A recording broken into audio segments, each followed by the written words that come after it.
Welcome to Pure Hustle Podcast. I'm Mike. And this is Orlando, and we're on episode... Oh, come on. You know this. No, I know this. 96. 96. We're good. And it's a good episode. Here's the thing. I feel like every episode I always say, like, this is going to be one of the best interviews we've ever had. Yeah. Right? But I always feel like that. Yeah, no, for sure. But it's true. Because we get some amazing people on. I never want it to be a trite saying. I want it to be that we always get real relevant resellers, people that don't just, flex on the gram, but people that are actually doing it. Yeah, no, absolutely. And the resellers we have on today are just that. I mean, they are amazing resellers. They've got a cool story, and I'm really, really excited to talk to them. Give us a little bit of background. So, anyways, we're going to introduce them a little bit, but I've been following them for years, and they don't know that because we just showed up on the scene a year ago. So, anyways, but I don't want to say research. We did some so research. you were stalking? No, I was listening to past episodes. They've been on Scavenger Life before, right? Great influences in our own podcast, and so I got to know them from there. So I'm just excited about hearing what they have to say because every person we interview drops some kind of knowledge that we've never heard about. Yeah, no, absolutely. So without further ado, I'd like to introduce Amazing Taste, Cyndi and Matt. So tell us a little bit about who you are and what you do and so on. Hey there, guys. Well, first, thank you so much for having us on. We're so excited to be here and to get to talk to you guys and be a part of your show. So thank you for that. Yeah, no, thank you. We really appreciate you being on. And who's this guy next to you over there? This is my husband, Matt. He's the sidekick. Yeah. Hey, the sidekick is an important role. Yeah, it is. That's right. No, Matt. I actually do all the work. She just kind of sits around and there you go.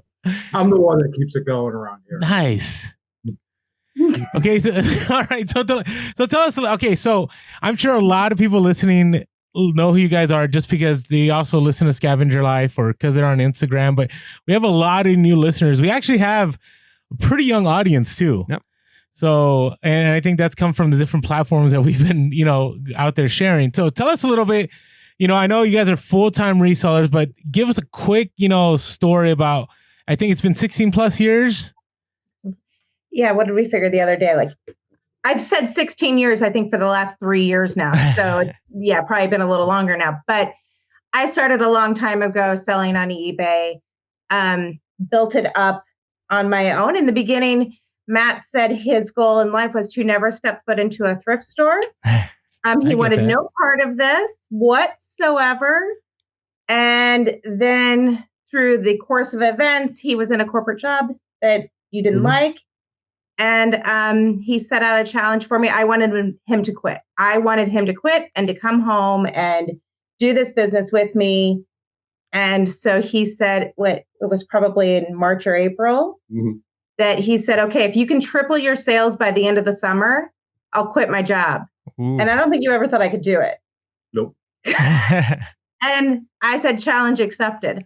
So I tripled my sales by the end of the summer and he quit his job. And that was 5 years ago? About 5 years ago, yeah. And so we've been full resellers, no other source of income outside of e-commerce for the last 5 years. Yeah, all our bills get paid by this. Wow, and your kids go to private school and everything, and you got kids in college. Yeah. Yeah. I mean, I have one kid that I'm paying for private school. I'll be paying for private school, and that's hefty. So I get it. Yeah. Those are some real bills. Those are real because it's not only the tuition, there's all the extras. Yeah. Right? That hit you every month. So, okay. So that's super encouraging to hear that it's worked for you because I don't know if you know much about my story. So I'm currently a teacher. My wife just started staying home to do the reselling thing full time. And I don't have any plans anytime soon of leaving the teaching field, but you never know. It's one of those things like, honestly, if we could increase our sales to a point, that might be something to do. So I'm sure there's a lot of our listeners who are encouraged to hear that that's possible. And I'd love to hear as we get going more about how you were able to do that. So give us a quick rundown of like how your reselling operation works. What did we call it earlier? Mad chaos? Yeah, mad chaos. Yeah, it's kind of a little bit of mad chaos. So do you want to just source, photograph, list? Yeah. Source, photograph, rinse and repeat, ship. Oh, I'm sure there's more. We'll get into more. Okay. Can I rewind it? Can I rewind this just a little bit though? And our podcast is super organic. So So we got this email. We don't give relationship advice, but we did get this email from someone that was saying, "Hey, remember this email that we got? Somebody was struggling. They're trying to convince their girlfriend. Their girlfriend wanted nothing to do with reselling. So my advice was, A, maybe it's time to figure things out, or B, try to find ways to hook that person into reselling. So you're saying that for Matt, for you, what worked was seeing the numbers. Is that what you're saying? Absolutely. Yeah, it was seeing the numbers, and I was in a job that I really hated. It was high stress, high pressure job. I had a lot of people going after my position. So I just really wanted to get out. So at that point, digging ditches would have been a good opportunity. But it wasn't that. It was attractive to come. It wasn't like you were like, oh, I guess I'll go dig the ditch. If you say so. At that point, no. I think you'd seen enough stuff come in. And I had been doing it for probably 12 years at that point. Yeah. And so you could see the sustainability of it. This wasn't a flash in the pan. It wasn't something that I had just, decided to do today. And I was really excited about it. And I've done it for 3 weeks. And I think this is great. This is something that I'd done for a long time. So we knew that there was sustainability there. Yeah, I didn't just quit and be like, all right, we're going to try reselling now. So you had already built up the business to a point that we could live off the income before at that point. So yeah. So can I throw it out? My biggest suggestion to people who are going to say, I'm going to quit my job and resell, build your business first. And then quit your job. Okay, great. You just read. I was about to ask that question. Like, would you recommend people that are sick of their jobs? Because you do hear that, from, I guess you can call them gurus or not. They're like, hey, if you don't like something, just quit and follow your dream. Right? So you would say that's probably not the best advice. Yeah, I would. I'm not going to discourage anyone from, chasing their dream or following their dream, but you need to prepare yourself to do that. You have to do prep work in order to attain those goals. And maybe it's different if you're 20 and you don't have any kids and you don't mind crashing on your buddy's couch for 6 months while you build it up. That's totally a different scenario than if you're like us and you have kids and you have a mortgage and you have a car payment and you need health insurance and all of that good stuff. Then you maybe have to be a little bit more prepared than you can be when you're 20 and you just kind of fly by the seat of your pants. I miss being 20. I do too. We all? Those were good times. I totally get that. I mean, you could crash somebody's house. You'd be at your parents' house. It's a whole different ball game. But when you're in your 30s, 40s, you have a few kids, and that changes the dynamics a little bit. Yeah. Okay. So tell me a little bit. So, what I appreciated when you were on the other podcast was you shared how your business had changed since the first interview to the second one. And so from what my understanding is, you initially were just eBay, right? And then things changed and you diversified. So tell us a little bit about that journey from, you were just eBay. What caused you to diversify? And where are you guys now? Oh gosh, you're making me remember back to that Scavenger Life interview. So when I started selling on eBay, like that was back in the day. So you may or may not remember, like back before pictures, back when people sent you cash in the, mail. Money orders. Yeah, money orders. There weren't a lot of options out there. If you wanted to, especially if you wanted to sell used clothing, eBay was pretty much the only game in town. And that was okay. It worked great for a long time to just do eBay. And then as you came on board, it became more pertinent to us to have our income be more stable. We didn't want all our eggs in one basket. So Matt had worked before the job he hated in the housing industry when the housing market crashed. And you walk into work one day and he calls me on the phone and he says, we're getting furloughed for 10 days this month. That's rough. Yeah. And so we didn't ever want to be in that position again. And having all of our eggs in the eBay basket left us susceptible to that same outcome. So as those opportunities came to diversify, we've taken them and we've seen which ones work for us, which ones don't. Not everything works. Not everything makes sense. But I think that's kind of why we... Yeah, you're just... Unfortunately, if you're selling just on one platform, you're really susceptible to if something happens to that platform and they crash for the day. You know, you had one day where you had a bunch of high-end auctions up and auctions crashed. So you didn't Way get back in the day. You got like one bid on each item. Man. And that was it. You mean there were glitches back then? Oh, yeah. Okay. For anyone who's watching who sells clothing, I had found probably 20 pieces of Escondar. So I had all of this high-end women's clothing. And back in the day, you could only do auctions. I ran them all at auctions, started them all at $9.99. Every last one of them sold for $9.99. Oh, Wow. no. Mm-hmm. Yeah, and back then they were selling for what, $200-$300. Oh, yeah. Now, did you have to honor those? Yeah, I honored every one of them. Wow. I sent them out and took the hit and have not forgotten that day. I know exactly where I found them. I know exactly what they were, but that's just it.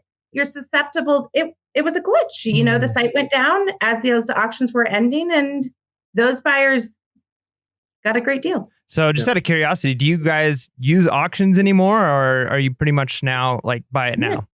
We actually have auctions ending tonight. Oh, wow. We do. Yeah, we do. So what's your strategy for auctions versus like buy it now? Like, when do you choose one over the other? So this round of auctions was because we did a live unboxing of a Goodwill blue box. Oh, that's right. Yeah, that was some interesting stuff. I get why you auctioned it. Okay. Yeah, so we just threw it all up at auction to see what would happen. And several of them got multiple bids. Oh, really? Yeah. He hasn't seen them yet. No. But normally we are mostly fixed price. Okay. I would only use auctions if I had a really hot item that I thought then could drive a lot of traffic, or if I had an item that I didn't know the value of, you know, then I'd put it up at an auction, let the market decide. But generally speaking, we're pretty much just fixed price. Yeah, sometimes we'll use auctions to blow out old inventory. Okay. Now, you guys are not in the long game. You're kind of a little more fast nickel. Like you want things to sell. I mean, we all want things to sell, but you want them to sell quickly. For, I would say 90% of our inventory, that is true. We do have some inventory that we're okay sitting on for as long as it takes. Okay, so I'm gonna ask some number questions. So I remember one time on an IG story. So you never have more than 1,000 items in your store, correct? Not anymore. There was a time when we had 2,000. We had 20. We got up to 2,500 at one point. Oh, wow. Okay, and what made you shift from? And then how are you able to keep that momentum? Made a shift. I don't remember, but there was something. That's a huge gap. 2,500 to 700. Something happened. I probably had a random wild idea on a Monday morning. Well, we went to eBay Open the first time, which was 3 years ago. Yeah. And that's when we had 2,500 items up, and we ran everything at auction. We put our entire store at auction. Oh, wow. Items at auction. Okay, can I ask why? Do you remember the why? Oh, yeah. So I love a good experiment. I love a good challenge. I always want the data. I want to see the real numbers. Like, if you did this, what would happen? So I knew what happens if you go on vacation and you change your handling time. I know what happens if you go on vacation and you set your store to vacation mode and you change your handling. I had all that data. I wanted to know what would happen if you put everything up to auction. And then would that increase in sales then make up for your decrease in your lost new listings and that sort of thing from being on vacation? So I can tell you that Friday, so we're at eBay Open, and my phone starts going nuts because all of those auctions start ending. We got home, I think we shipped for what, like 3 days straight? Wow, goodness. Like 10 hours a day. Yeah, like it was a bit nutty. Let me jump in real quick. You said you had 2,500 items, right? Mm-hmm. And you put them all on auction. Mm-hmm. Does that mean they all, like, how many of them sold? So I think we sold maybe 400. Oh, way more than that. 500. Way more than that. I have never heard a story like this in all my years of reselling. I've never heard a story. So it's like a good bad day, right? Or was it total loss and you're like, oh, that was a bad decision? It was a bad decision. Well, It was a bad no, decision. the one thing we did do was we set prices for like the lowest amount we were willing to take on something. So we didn't lose money. So our starting bids, they weren't like 99-cent auctions. Okay. So starting bids were like $10 Or and $20. $20 and Yeah, so we didn't lose. From a money standpoint, we came home to a nice bankroll of cash. Nice. From a money standpoint, it was great. The problem was we went from 2,500 items to like 1,000 items overnight.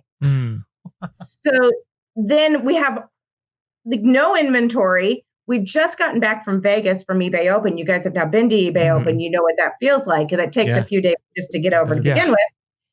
Now we have 3 days of shipping. And so getting that momentum back to getting items into our store, getting items to sell again, it was probably a 6-week. Well, and you had the traffic spike. So you had a huge traffic spike. And we could never duplicate that. You know, and then you just couldn't duplicate it. So it was really difficult to come back to that. It wasn't a good idea. We would never do it again. We wouldn't recommend doing it. But it was fun to watch all the cha-chings come in. No, it is addicting. I mean, I've done auctions before, and it's really nice when it's a real bidding war. But when it's not, it's not. But you know, it's true. Okay, so now your store is less than 1,000, right? Yeah. And it's consistently less than 1,000. So you have a high sell-through rate. Yeah. So what does that look like? I've heard you say you do about 15 to 25 listings a day or 200 a week, right? Yeah. And then you have to replenish that too, right? Every week. So how do you replenish that? Like, what's your week look like? So it really depends on what we're focused on. When we're focused on eBay, so we generally have one platform over the rest that we're focused on. When we're focused on eBay, we're sourcing probably twice a week. 2 to 3 times a week. It just depends on how much we find. And then, we're looking for 200 to 300 items that will sell within a 60-day period at max. And then bring them home, process them. Matt photographs everything. I list everything. And we ship together in the morning. Yeah, and we ship together in the morning. So what kind of inventory are you looking for? So I'm thinking like trying to find 200 items in a week. That seems like a lot. Are you like diversified in a lot of different niches, or are you kind of focused in on one specific thing? We do mostly clothing. It's mostly almost all clothing. Okay. Yeah. So are these bins or thrift stores? Do you have like local connections? I mean, if you want to share. Yeah, give us your connections. Well, it's not bins. Okay. We have bins by our house, and they're awful. Is it a war zone out there? You're in Illinois. No, I can't see that. It's just legit bad. Okay, just bad inventory. Nice, clean. Yeah. There's not a lot of people there, but because there's nothing there. The quality items that they get in is just awful. It's not. Yeah, it's where used stained Morona goes to die. Oh wow, it's up there with natural issue. Okay. Yeah, it's just not good. So it's mostly thrift stores, some estate sales, garage sales. We do some liquidation. We, all the normal. Okay. Very nice. And are you doing like men's clothing, women's clothing, both? And how did you, if you don't mind me asking, because clothing is something I'm trying to break into a little bit more. And I've only got like a handful of things. I know a lot of it comes under research, but what was involved in the process of like learning what you're looking for versus like this stuff is just garbage? So when I started, there was no YouTube. There was no smartphones. There was no going to the store and looking things up. You had to learn fabrics. You had to learn, okay, if something's made in Italy, then it's probably worth more. If, you learn stitching, that sort of thing. And I think those are skills that then help you find those items that nobody's talked about before, that you've never heard about, but are worth a lot of money. Yeah. And then when I started, I just researched sold items in men's clothing. So I would search men's sweaters, and I would sort them highest to lowest. And I would just look at the brands. And I have on my phone, I got a notepad. And then every time I saw a new brand that I didn't know about, I just type it on my notepad. And then I just had this list of brands. So when I'm in the thrift store, I could just look at that note and be like, all right, that's on there. That's on my list. I think Mike's working on that right now. Yeah, I'm trying to make a little cheat sheet that I can use of like, and a lot of times I like your idea of looking at fabrics and knowing just by the feel of fabric, because yeah, you can definitely tell, something, its quality based off of that. But even still, like, I know some brands by name, but like the name isn't always easy to see. Sometimes it's just a logo, or sometimes it's somewhere else. And so if you're just looking at tags, that might not always be the indicator. So even on my cheat sheet, I'm trying to add like logos and different logos over time because the logos change. So yeah, the notepad is a good idea. I like that. Yeah, and you learn things like, like you said, different countries of manufacture will be an indicator. Do I look this item up or not? So if it's made in Italy, usually that's a strong indicator. To at least look it up. And what's your like, what are you typically looking to buy an item of clothing at and to sell? Like some people say it's like you want to make $10 or $15 or $20. Do you have like a limit you're looking for when you're sourcing, or? No, because there's more factors to it than just the return. If an item is only going to make us $5, but it'll sell in 24 hours, then that's still a good flip. But if it's only going to make me $5 and I have to sit on it for 6 months, then I don't want that. So we're taking more into account than just the cost and the sale price. We're looking at, can I get multiples of them? We're looking at how fast does it sell? How long did it take me to get here? Is this item going to take me time to clean? Am I going to have to repair it? We're looking at the total cost of that item, not just what the thrift store is charging me for it. So you're looking at a lot. It seems to me you're looking at sell-through rates. Are you using Terapeak and Completely and apps like that, seeing how fast it'll sell when you say you're trying to time how long you'll have it in inventory, or are there other ways? Yeah, well, sometimes if I'm looking up an item that I don't normally, I use Check-a-Flip. Oh, Check-a-Flip. Okay. Yeah. And if it's not a brand that I'm familiar with, I'll look it up on Check-a-Flip and see what the sell-through rate is on it to determine, is it worth buying it at X amount or. And then even if you're just looking on eBay and just regular search, you can kind of tell what the sell-through rate of an item is. Even if you're not in solds, you can start looking for things like how many listings are, when I'm scrolling up, if there's a bunch of 99-cent auctions and they've got 2 days left, that thing does not have a sell-through rate at all. Yeah.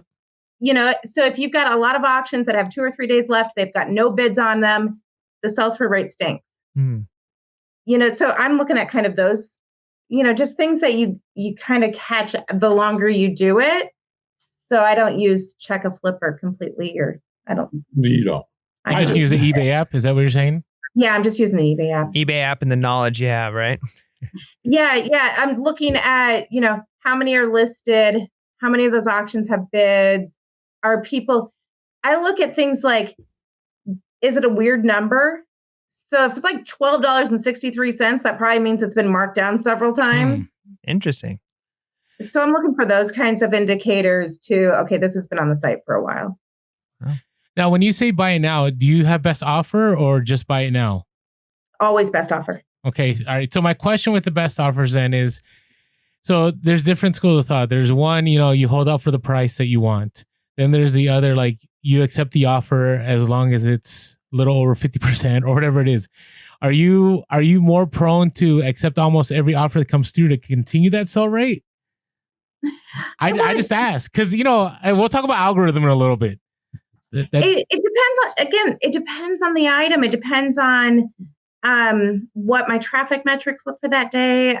There's so much more than that goes into it than just to say, oh, well, it's over 50%, then I'm going to take it, because it's very factor dependent. Well, and the thing with buy it now, say you have an item up for $20 and you don't have buy it now.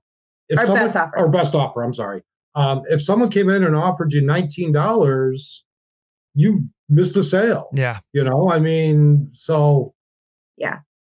And if you haven't had any sales that day, you probably would have taken 15. Yeah.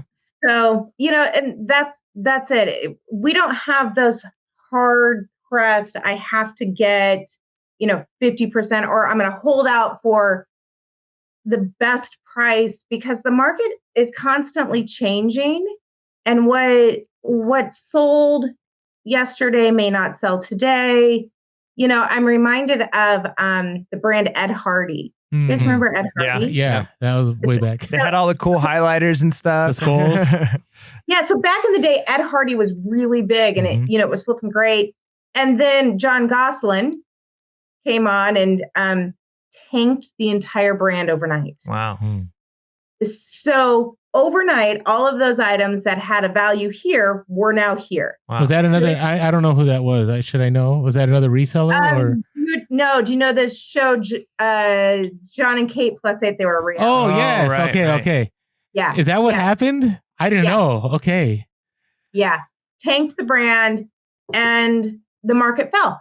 So if I was still like, oh, I'm going to hold out for that top dollar, I could still be sitting on that item. Today. Exactly. Today. Okay. So, okay. So that, and you bring about a good point, because obviously if we were to say anything right now, because we're on social media, that will take anything above 50%, I'm sure a lot of offers would come in. All right. So that's another point. So I want to kind of bridge that into social media. So you guys are very public about your store, your Amazing Taste store on Poshmark and eBay and so on. Do you find that social media, because we get a lot of views and I get a lot of watchers on when people find our stores, and I find that sometimes I'm like, great, like this doesn't mean it's going to sell. People just want to know if I'm actually going to sell for what I said I would sell it for. Do you find that it's helped you or hurt you? That doesn't help. Just be real. Yeah, I'll sugarcoat it for you. It doesn't help. We're definitely not on social media to sell things out of our store. No, and I think if we promoted our items and asked people to buy our stuff, I'm sure people would probably go in and buy it. But that's not what we use social media for. It's just not us. But you get a lot of people going into your store looking at your items, and it throws your traffic numbers. So for sure. But overall, we enjoy social media. I wouldn't stop. Yeah. No, 100% agreed. But I always wondered if it factored in to, the metrics when the algorithm and so on works. So, okay. So let me ask, so I had something happen. So I listen to your stories and your stuff. And so I have these questions lined up. So I had a question. So, we post on Instagram. I had changed all my promoted listings to 2% all at one time. Okay. So I had about 1,800 items. And then I had crickets for like 2 days. Mm-hmm. Do you think that's because no one wanted what I had? B, it was just a slow weekend. It was Veterans Day weekend. Or C, did something drastic happen? Number one, is there an algorithm? Number two, did the algorithm have something to do with it? Your thoughts? Yes and yes. Okay. Yeah, absolutely. Okay, absolutely. Can you expound on that? Anytime you make a major change, so you made a major change to the system. So let's say tomorrow I decided I'm going to be all auctions, or tomorrow I decided I'm only going to list on this day of the week, or whatever. I'm going to go all free shipping. You would think free shipping is going to be great. When you make a major change like that, it's going to take the system a little bit to catch up. They're like, wait a minute, Orlando's always done this. We're waiting for him to do this. And you're saying, no, now I'm going to be over here. You got to give them a little bit of time to catch up to you, so to speak. Yeah, we always say if you're going to make changes to your store, always do small changes. Yeah, no matter what it is. Okay, that's wise to know, because we also got comments. Yeah, when the whole promoted listings gate happened, we have all these gates, but when it happened, some people were like, "We're done with promoted listings," and they ended all the promoted listings. And I didn't hear from a lot of people, but I heard from some, and they direct messaged me and just said, "Orlando, I have not had sales in like 2 weeks."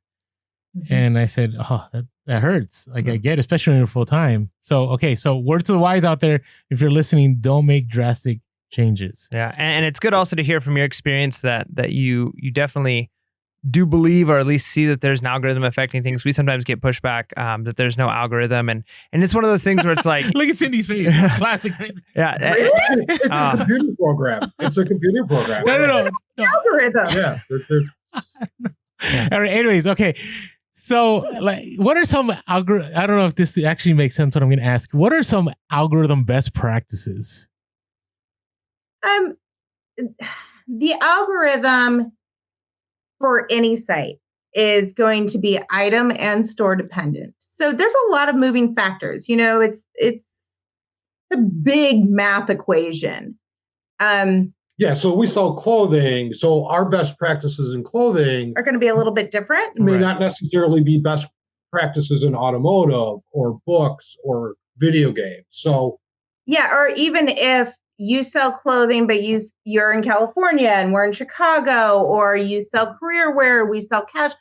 There's so many different, but of course, everybody's heard the basics, write a good title, have good pictures, competitive pricing, all of those things. Ship on time, all of those things are going to affect your, the algorithm or your search placement. Don't make drastic changes at once. I wouldn't make yes. Luckily, I recovered after 3 days. I had to list like crazy and do some other things, but it worked.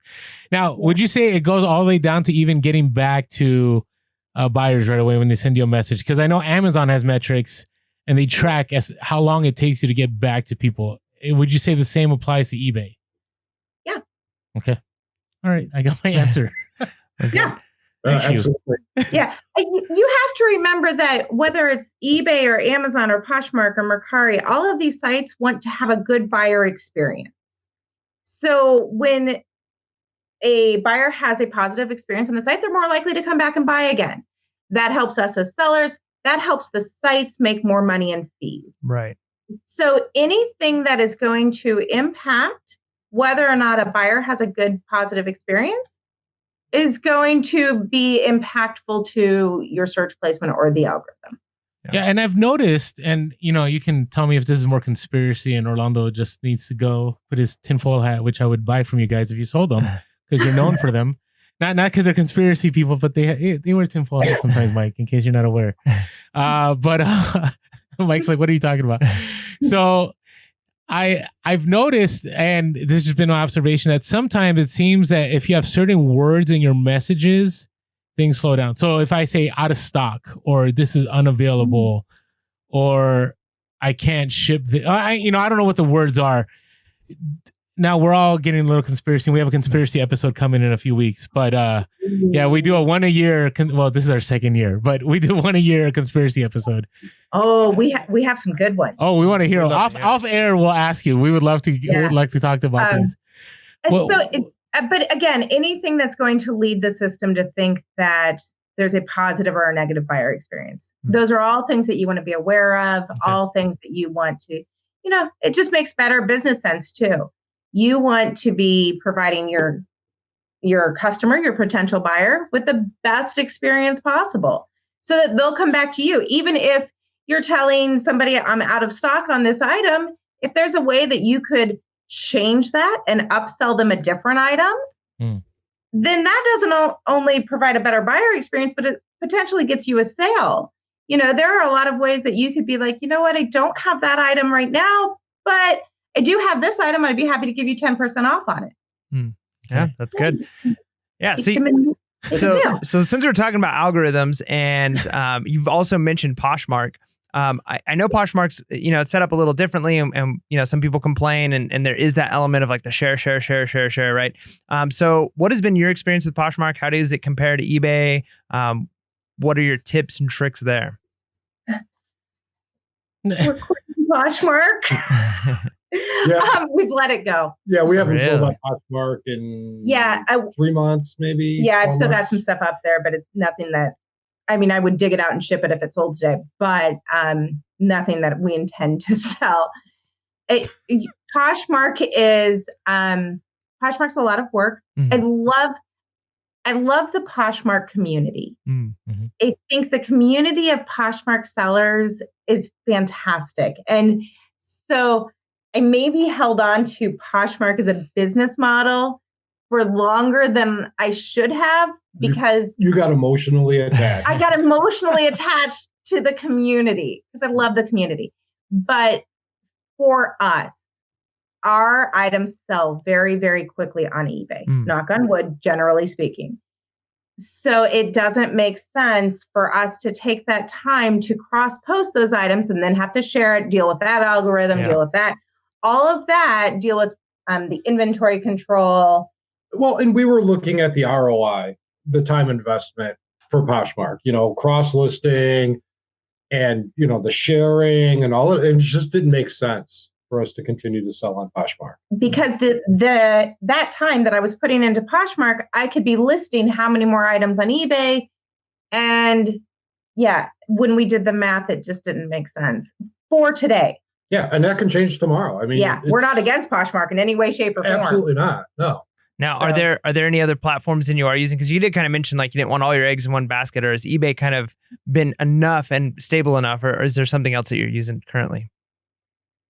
So we do have current listings on eBay. We have 2 stores on Etsy, Mercari.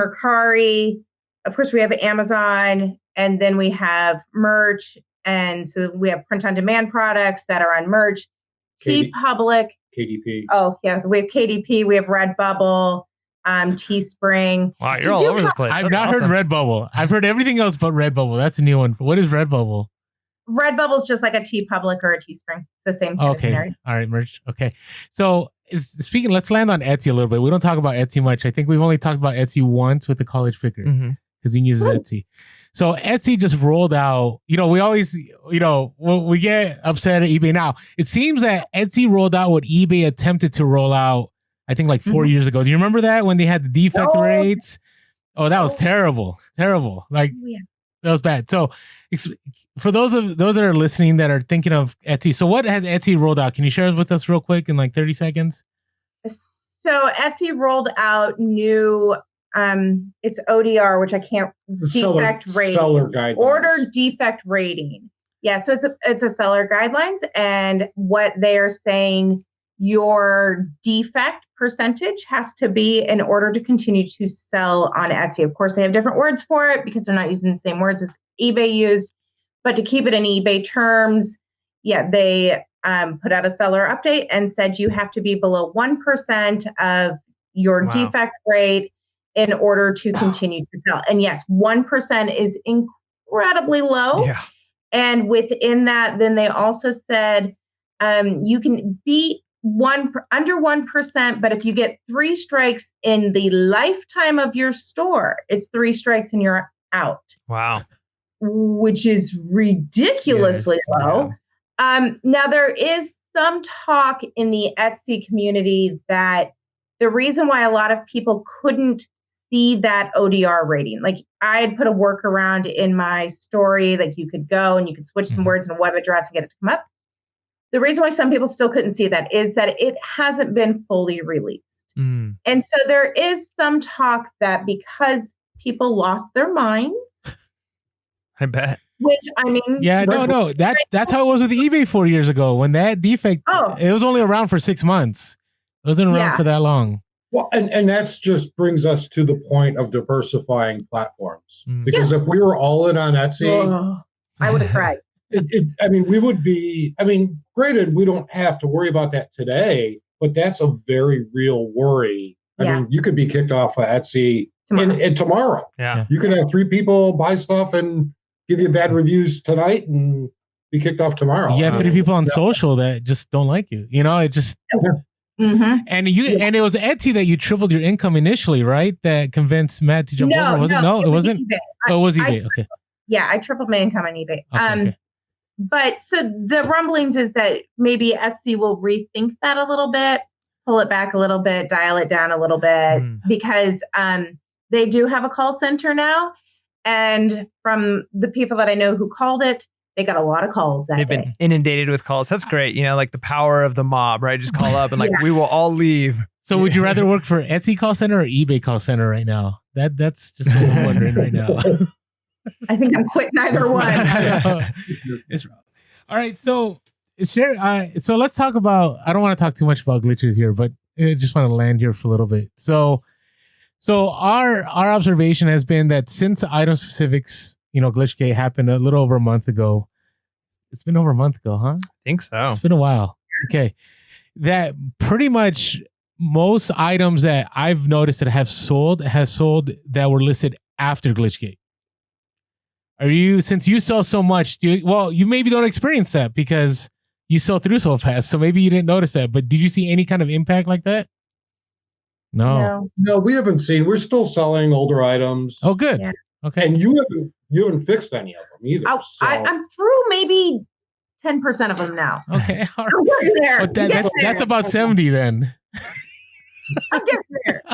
But I mean, we've been focusing on new listings because new listings always have the best results. Yeah. But we're still selling older items, and like I said, you haven't fixed the majority of them, and they're still selling. So I'm not trying to say this is your decree, but so would you say right now, if priority maybe should shift more and just continue listing new items instead of try to fix them? Absolutely. Okay. Absolutely. You know, as those items become stale or old or whatever, like you know, you're looking at that item, you're going, yeah, I've had that for a while.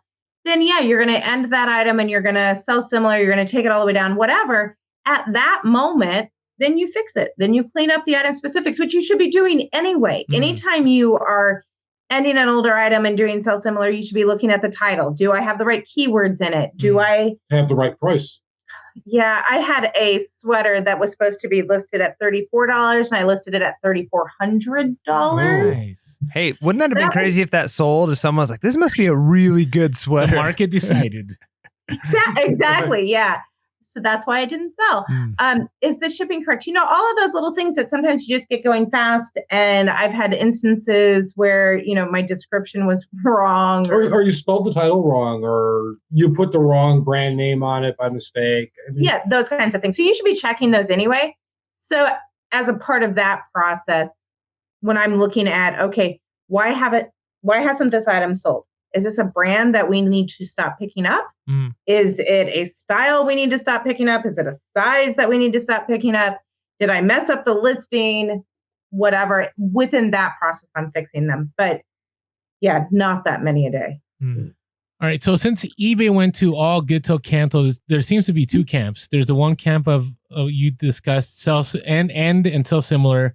Then there's the other camp of no, because you're gonna lose your Google rank. You're gonna lose your watchers. You're gonna lose, people that were following it. So you're in the and sell similar camp, or no?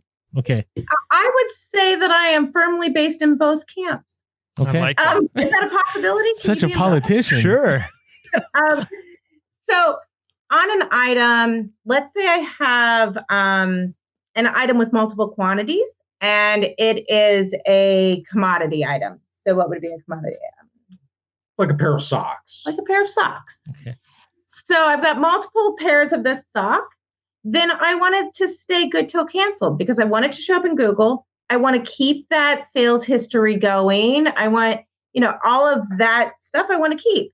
If it is just a one-off J. Crew men's button down, nobody's going to find that in Google anyway. If you are going to Google and typing in used blue J. Crew, really? That's true. Well, probably not doing that anyway. And then the other problem with that is how many other people have used J. Crew blue button-down shirts that are going to come up in Google also. Yeah. I'm sure like 13 or 14 pages down, it's there, Yeah, exactly. You get to page 34, there mine will be in Google. So I'm okay with losing my Google placement on that item to end and sell similar on it. Okay, that makes sense. I love the knowledge that's being dropped. It's good stuff. I know. This is like very practical stuff. Thank really you, appreciate guys. it. Because I don't know how much you know, but like I'm still relatively new reseller. Like I'm just over a year of reselling. And so, a lot of the stuff you're saying is, I want to say news to me, and also just like helpful tips of like, okay, do that's this, how do much this. I didn't share with Mike. That's basically what he's saying. Yeah. A year and a half of podcast, Orlando. I'm sorry, and Mike. You haven't even told me this stuff. Okay. So, hey, another question. So, well, this is all questions because it's an interview, but you had mentioned selling during the recession. Did you, or maybe, okay, talk to us a little bit about that. We've had pretty much what I've heard is reselling is not recession proof, but it can still definitely work during a recession. And you sold through a recession. What are your thoughts on that? It changes. So in a downturn economy, you don't have as many people donating items because they're holding on to them. So sourcing becomes more difficult, but you have more buyers because people are not buying new anymore. it switches. But you have to market it. You have to change up your strategies a little bit. You know, how you source, when you list, how you list, all of those things have to change a little bit. But yeah, I did really, really well through the last recession. Yeah, it's good to hear. It's encouraging. So you're saying you had a good amount of inventory?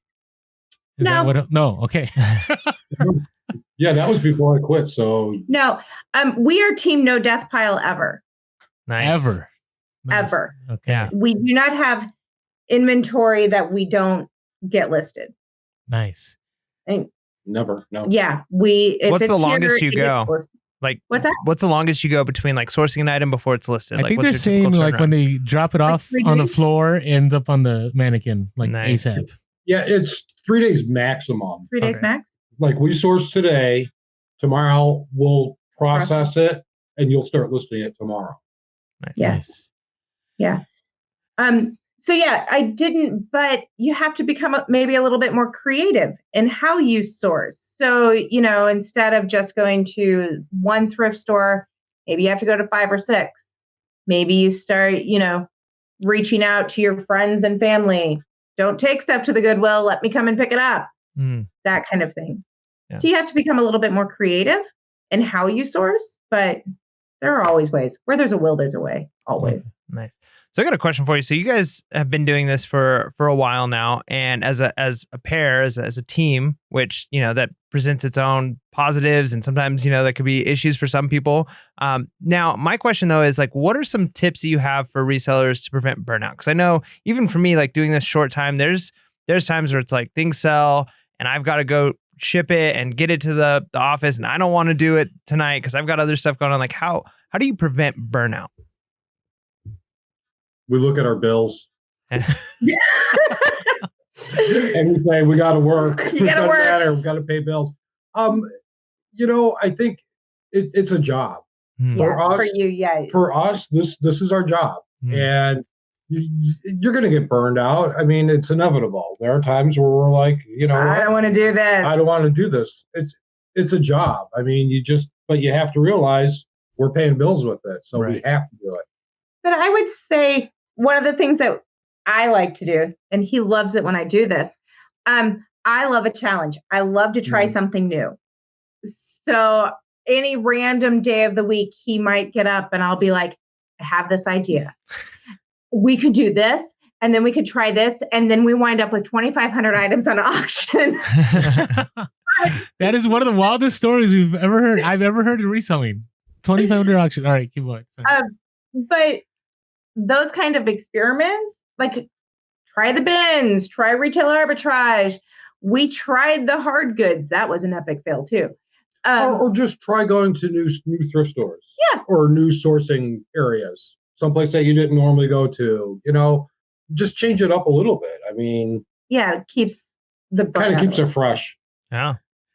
Okay, so we're in the midst of Q4, right? The wave hasn't hit, at least, or maybe I'm just alone in that. Maybe it has, and I sourced the wrong. I completely sourced incorrectly. So my question is, so a lot of people, you know, when they think Q4, they think that it's going to boost sales all around. And I know I'm getting the IT already. They're nodding. So I noticed you guys change your focus on Amazon. So talk to us about some of what our listeners can expect with eBay as far as Q4.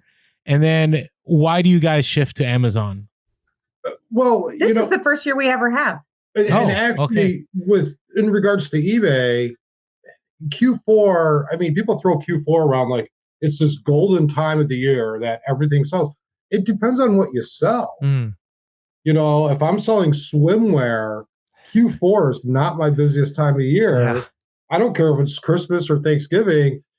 People aren't buying swimwear in the winter, you know? Yeah. I mean, so Q4, you have to look at what you sell. And for clothing. For used clothing, Q4 is not our strongest quarter. Yeah. It's just not. And it never has been. And last year, like you, I like to test those conspiracy theories. So last year, I wanted to see, could you have growth in December in used clothing?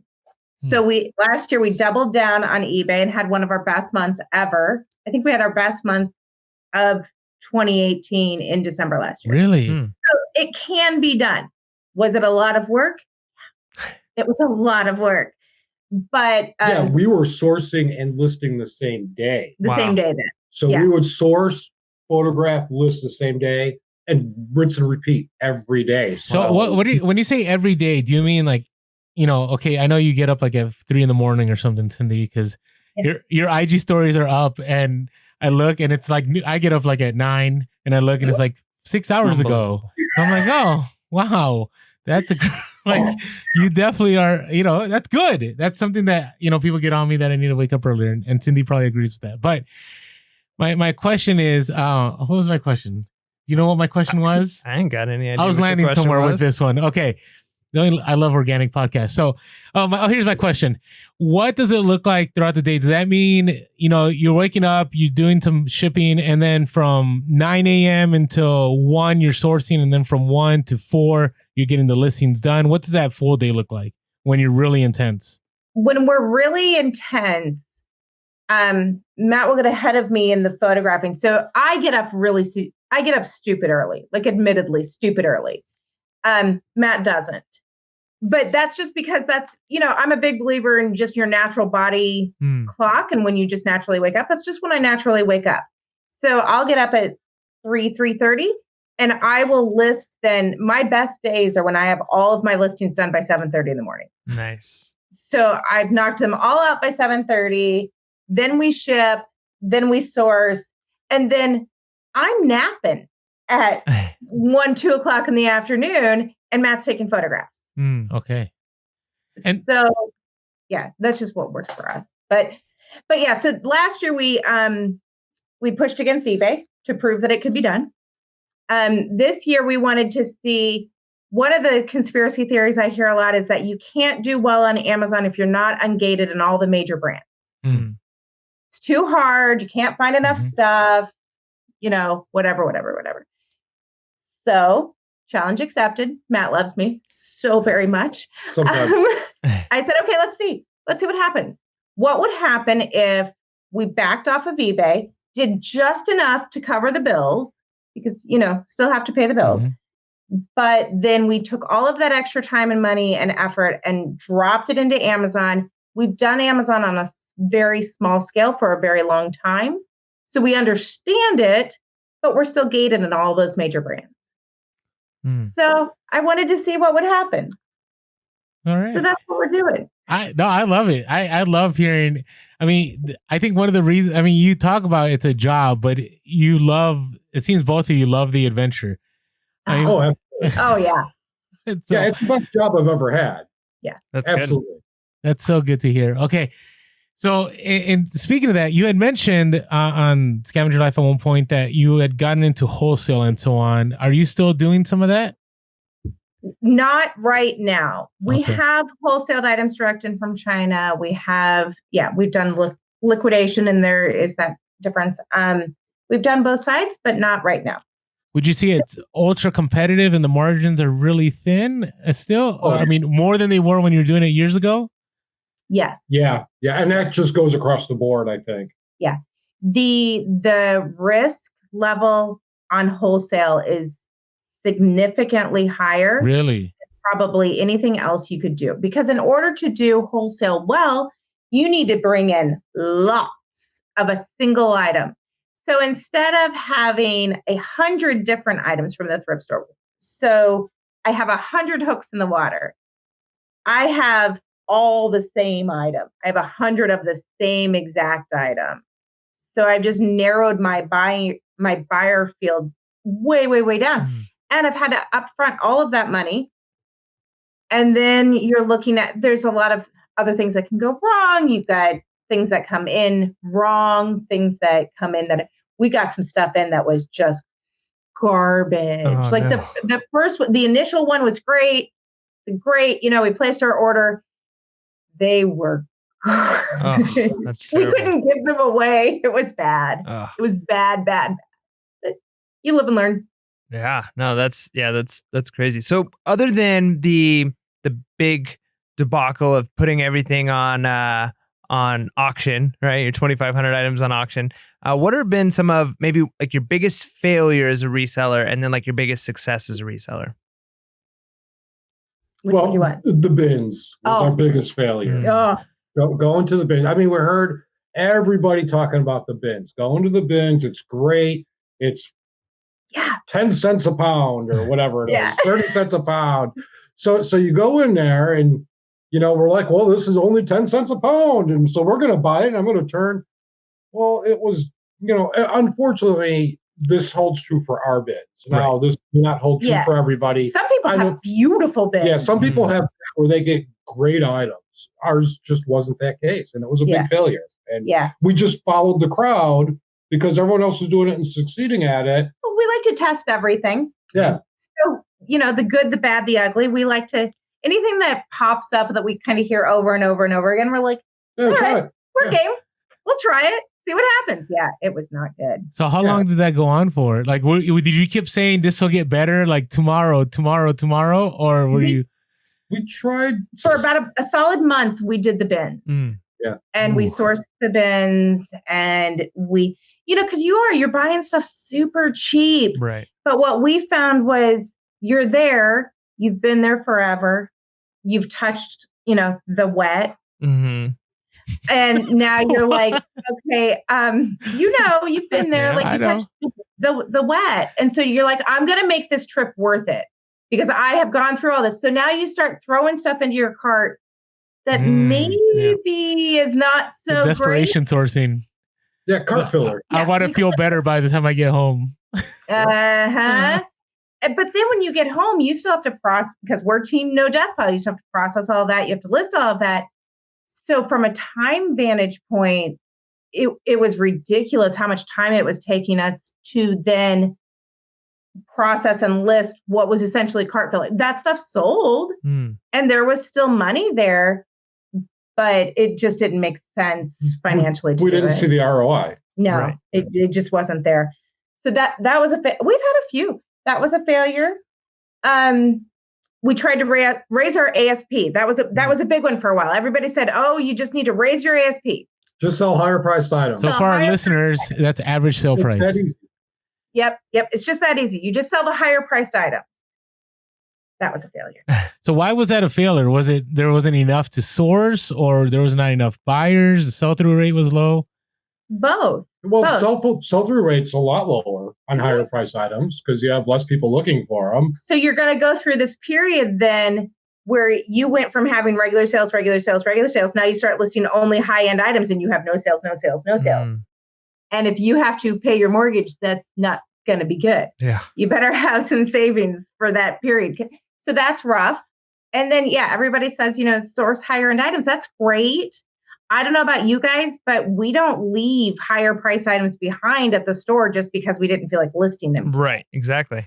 All right. So let's land there a little bit, because I've noticed this in the last month or two. I've listed what I term junk items, but they're items that are less than $15, but they're, some of them were like model train pieces. Some of them were this, but it seemed that like I would sell 3 and then a high end item would sell. Right. And then I would sell 1, or I'd be willing to accept a low end offer on what I consider junk that I was going to donate anyways, but things happen. So are you saying loss leaders are important?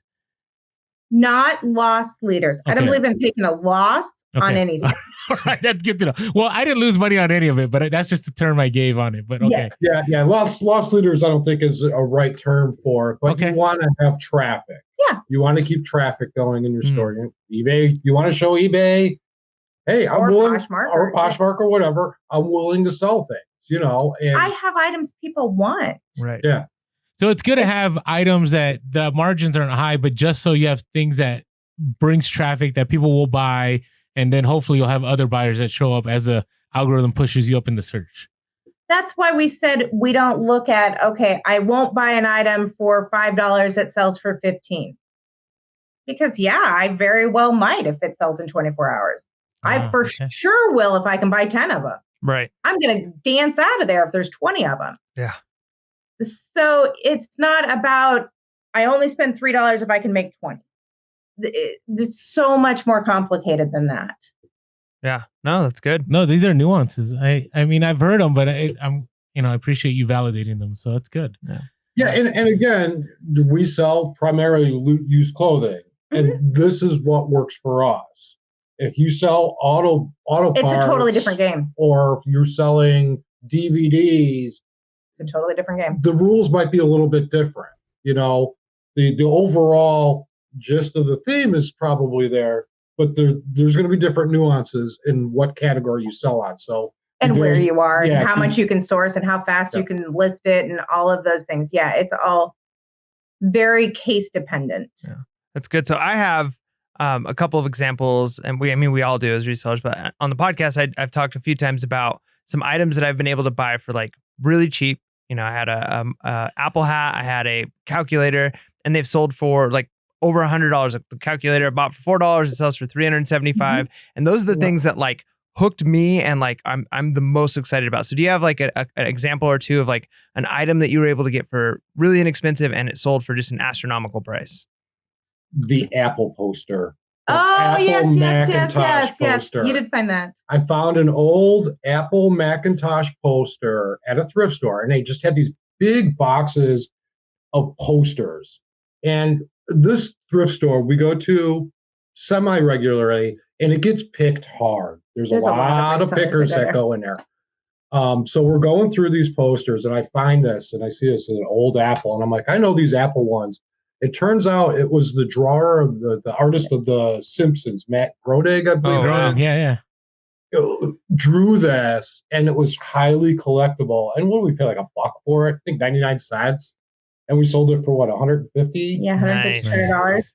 Yeah, it was fairly quickly too. Yeah, and all these people are digging through these posters, and there are a lot of them more like movie posters and stuff. So they're looking at that. No one looked at this one. I thought that was probably one of the coolest. Yeah, that's awesome. So along with that, you started and you obviously made a lot of mistakes. We all make mistakes when we first start reselling.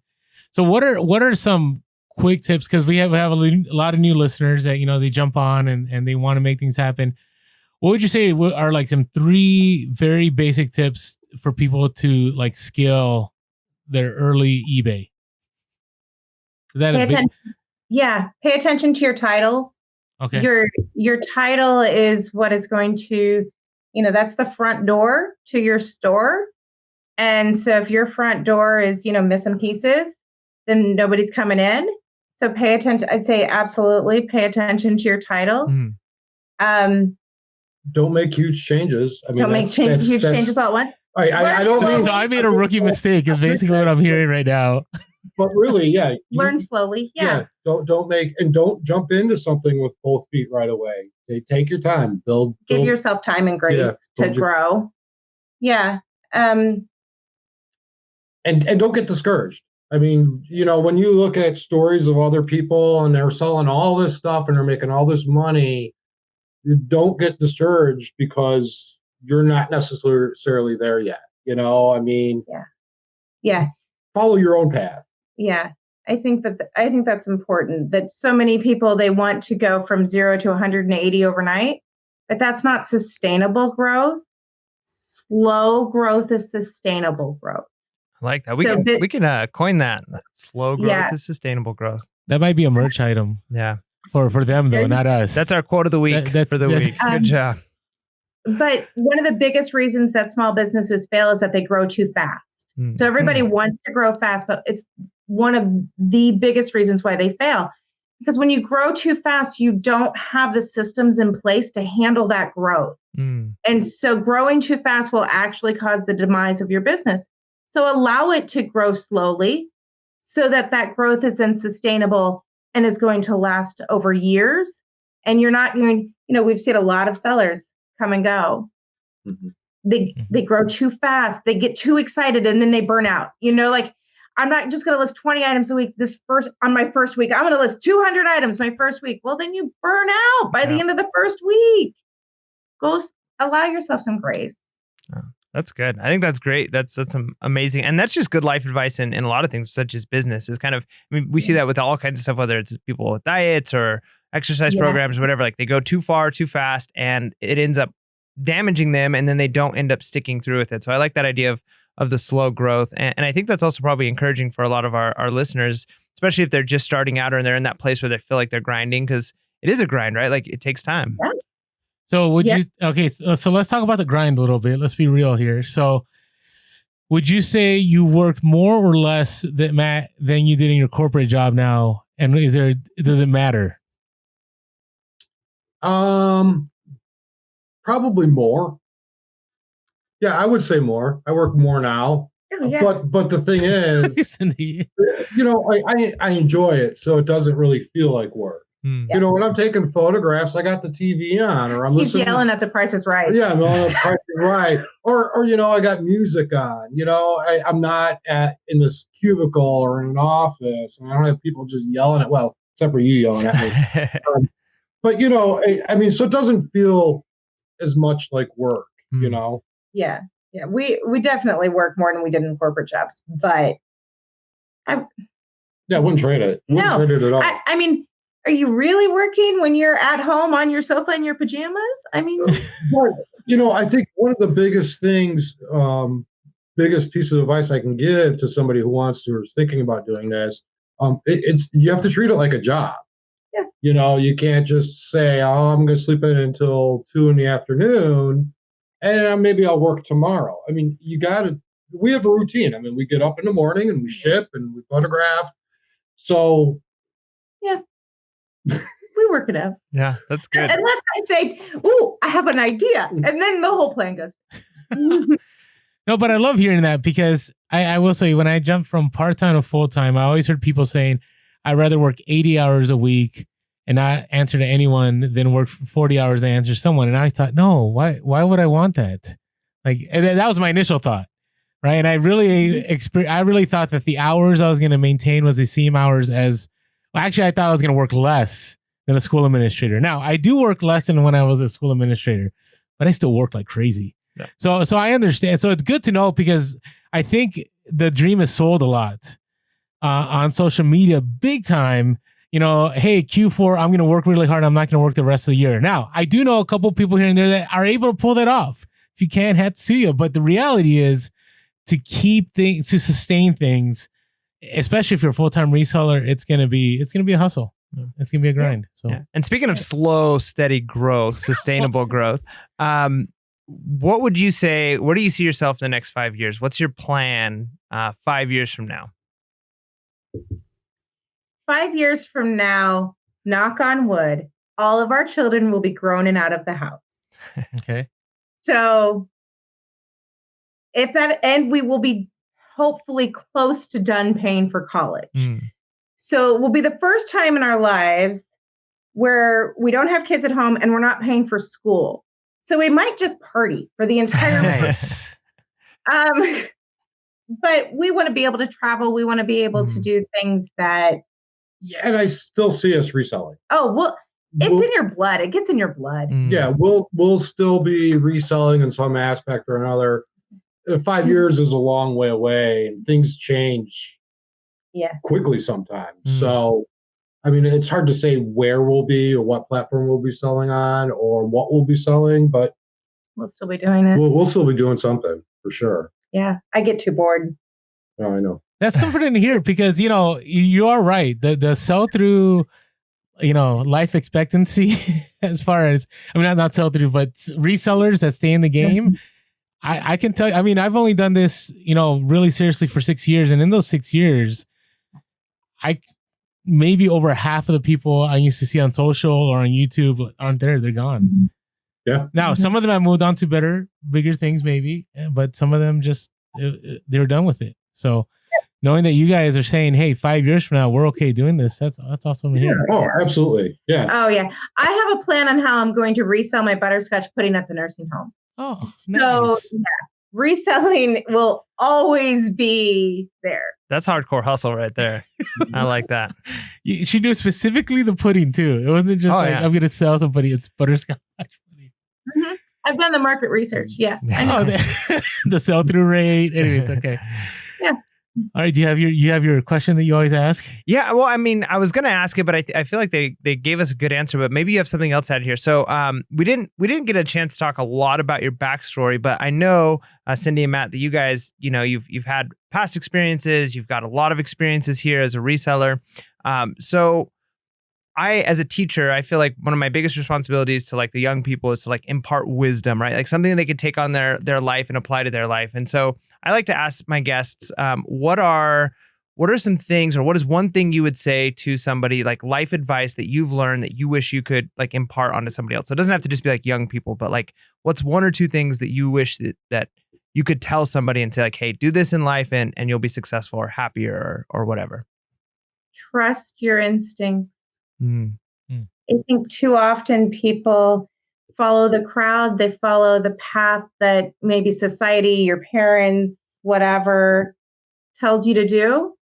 Trust your instincts Take all advice as theory until tested. That's Nice. good. Hey, another quote of the week. That That's was awesome. actually, that's one of yours, but I Yeah. stole it. But yeah, take all advice as theory until tested. Mhm. So we were saying all this stuff. It's great for us. It works for us. Test it. Mm. Make sure. Don't do big tests. Do a little Mm. test. See how it works, and then change your results based on, or change what you do based on the results. That was good. Yeah, super deep. That should be a book. You guys need to write a book and title it that. Test all Maybe- theories. Test all theories. No, yeah, test all advice is theory. That's good. Yeah. All right. So, what are your thoughts in the current state of reselling? Right, because we hear, you get both sides. You get the one side that's all about it's only the tip of the iceberg. It's gonna get huge. Then there's the other side that says it's oversaturated. Reselling's done. You guys on YouTube have destroyed reselling. So, what are your thoughts about the current state of reselling? I think it's probably somewhere in between. I don't think it's the tip of the iceberg anymore. I think those days are done. But I also don't think that in 5 years there won't be a market for me to resell on. So, I think we're probably somewhere in the middle, and that's a good place to be, in my opinion. We've got a little bit more experience. I think sites are a little bit better now. I think buyers understand. You got to remember, when it was the tip of the iceberg, I would have people message me and say, I'm trying to put my credit card into my computer and it won't accept it. Yeah. That was tip of the iceberg. Wow. So, this middle ground, it's not bad. Yeah, and markets fluctuate. So, I mean, before YouTube, you've seen items Oh, yeah. rise and tank, So you can't just put all that blame on YouTube. I mean, so Yeah. styles change, Everything. trends change. Is what it is. What people may say is an item that's below to death today may not even be relevant tomorrow. It could be something totally new that no one's talking about. So That sounds fun. No, that's great. So real quick, why don't you tell our listeners first where they can find you on social and other platforms, and then what are some of the other things you offer? Because I know you have like a really great course that came highly recommended by Sell Quick, Ship Quick when we did their interview. They talked about it a lot. So what are some things that you where can our listeners find you?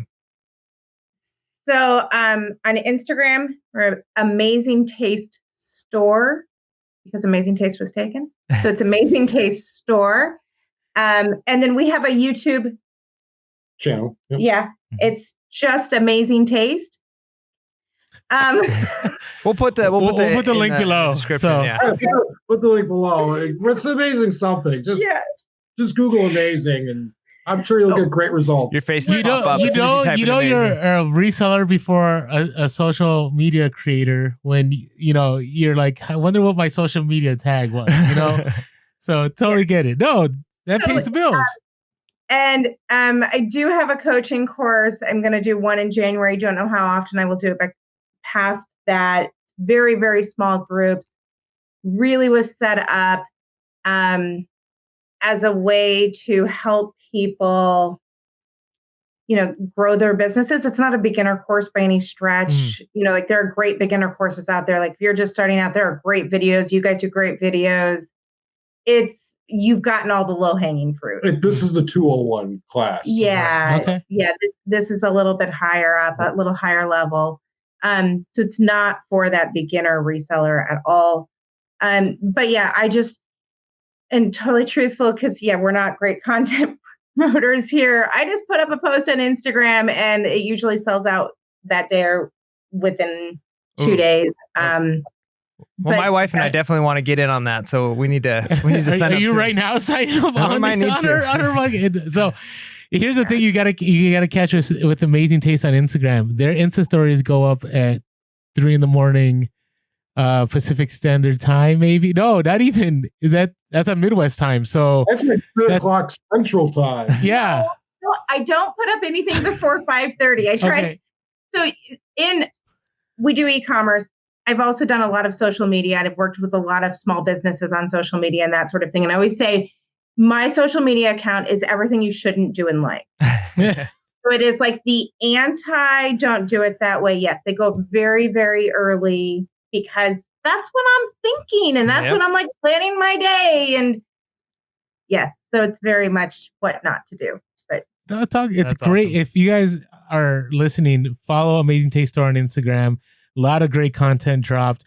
Whenever there's an issue, I always go to Amazing Taste Store first because you seem to have that knowledge, the lowdown on what's going on, right? So, all right, hey, so we don't want to keep you up too late. You are 2 hours ahead of us, so thank you guys so much for being on the podcast. We definitely want to have you guys on again. You guys are incredible. And with that being said, make sure to be real, be relevant, and be reselling. Peace.